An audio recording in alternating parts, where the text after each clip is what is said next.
Hello, and welcome to this screencast recording of a presentation on the nature of innovation. I'm Elizabeth Merritt, founding director of the Center for the Future of Museums, and here's a brief whirl through some of my observations on innovation that I've collected over the last few years of working with Museum Innovation Lab.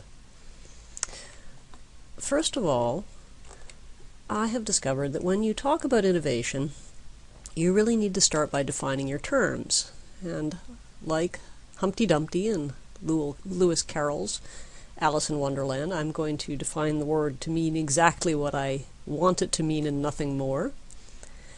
I'm going to exclude things, for example, that are very interesting but silly, like toilet paper hats, which I'm sure was innovative, or the wonderful cat ears that hook up to a brainwave monitor so that the ears prick up when you're paying attention, which might be useful in long staff meetings, or maybe not. There's the baby mop, or for people who don't have babies, the cat mop variant. I think that was nixed because of liability concerns. I wouldn't try putting that on my cat.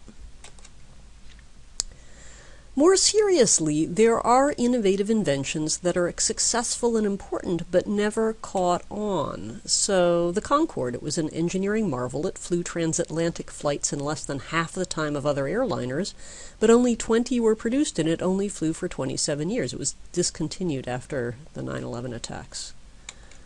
Or travel to the moon. The moon landing was supposed to herald colonies on the moon, launch pads to space. There have only been 6 manned landings and none since 1972. In both these cases, the Concorde and the moon landing, we had failed innovation because the individual developments, the technological developments, didn't have a broader context and framework to support their actually working. There wasn't a network of airports throughout the world that could handle the Concorde. There wasn't a whole framework for actually doing anything with the capability of going to the moon. So innovation isn't just individual developments that are cool, it's creating a whole business context for making it work.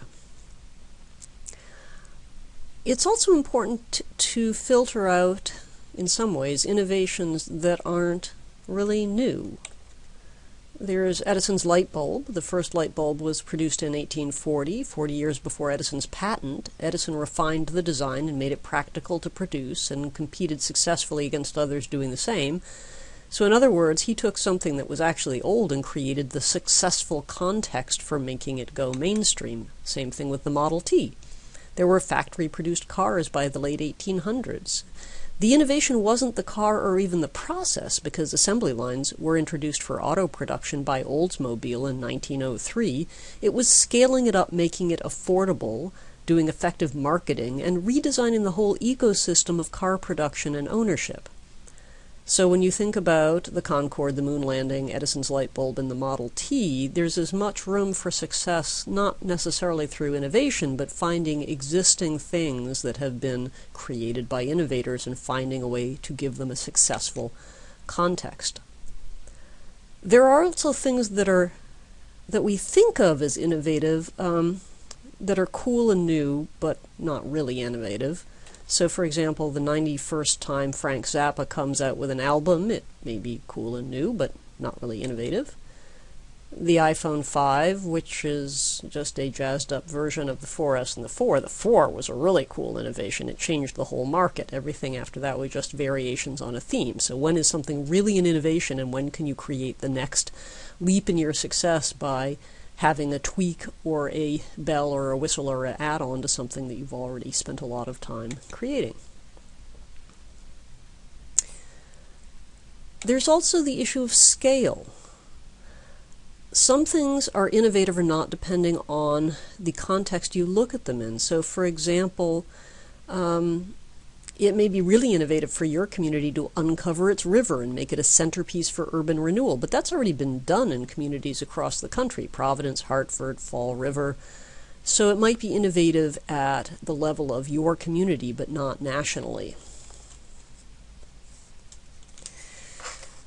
Museums tell us they're really concerned about innovating in areas where they feel they need to make significant progress. One is markets, how to get different people to care about what we do. This is the famous Purple People chart from our Museums in Society 2034 report from the Center for the Future of Museums, dramatizing the fact that the core museum visitor today looks strikingly different demographically from what the country will look like in 25 years when it will be nearly half minority, quote-unquote, population. We also hear that it's really important to find innovations in our economy of nonprofits, how to monetize our work in new ways because the old ways aren't yielding enough cash to support our operations. We hear a lot about the desire to innovate in the area of relationships, creating new ways of interacting with people, or entirely new kinds of interaction, whether that's virtual or physical.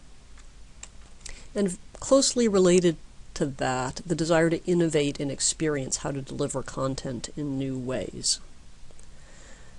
So if we know now some of the features of important innovation, things that are actually do something significant and important, maybe one of these 4 things I just covered in terms of museum innovation needs, and things that are innovated within a context that is able to make them successful, and innovation when you really need innovation, when you not just an area in which you could have tweaked something old at far less cost and effort to get the desired result. What actually is an example of a good museum innovation project? Well, I have 6 candidates here, and I'm going to let you be the judge about which of these projects actually are innovated, if any. The first, for your consideration, is the Bring Your Baby to the Museum program at the Danforth Museum of Art.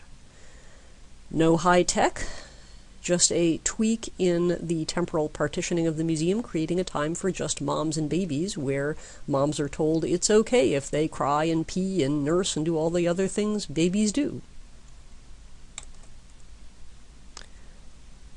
You want tech? We'll look at the Museum of Contemporary Art in LA. LA MoCA has partnered with YouTube to create MoCA TV, which is the first, as far as I know, the first museum, basically, TV channel on YouTube, creating original content with artists' interviews and also in-depth looks at various art focus groups and also profiles of particular artists. So it's educational and entertaining, a little bit like talk radio in some places. And they also tied it, when they launched, to a membership offer so that subscribers to the YouTube channel got free museum membership, which helped boost the original subscribership for the YouTube channel. Another tech innovation, but also is a cultural innovation in how museums approach interpretation, perhaps. The Museum of Old and New Art. It banned signage from the building, and instead of exhibit labels, it provides interpretation via an app called the O. Fashion in the Field Museum collection. This was an exhibit done at the Field Museum of Natural History, where the museum invited fashion designer Maria Pinto to select objects from the collection to juxtapose with her fashion designs. Is this a cultural innovation for natural history museums? Is that really breaking a mental barrier about how exhibits get designed? Apocalypse Meow, as it has been called, the first International Cat Video Festival, which was held at the Walker Art Center. This was a crowdsourced video festival and awards competition that attracted 10,000 entries and then over 10,000 attendees to watch the finalists in the open field area outside the Walker Art Center. There has since been a second International Cat Video Festival, so if you think the first was innovative, you can then decide whether the second one was well. Or the business model, which is that they're going to be taking it on the road to other venues. And the last candidate for museum innovation, which I present for your consideration, is the Nikola Tesla Museum, which doesn't even exist yet. It raised over $1,370,000 on Indiegogo, which is a crowdfunding site. They reached their original $100,000 goal in under a week and went on to bankroll their potential fund for actually building the museum. The original money was to save the property where Nikola Tesla's original lab had stood, which was under threat of development. So, 6 potential candidates for your vote on innovative or not, and I leave you to your consideration.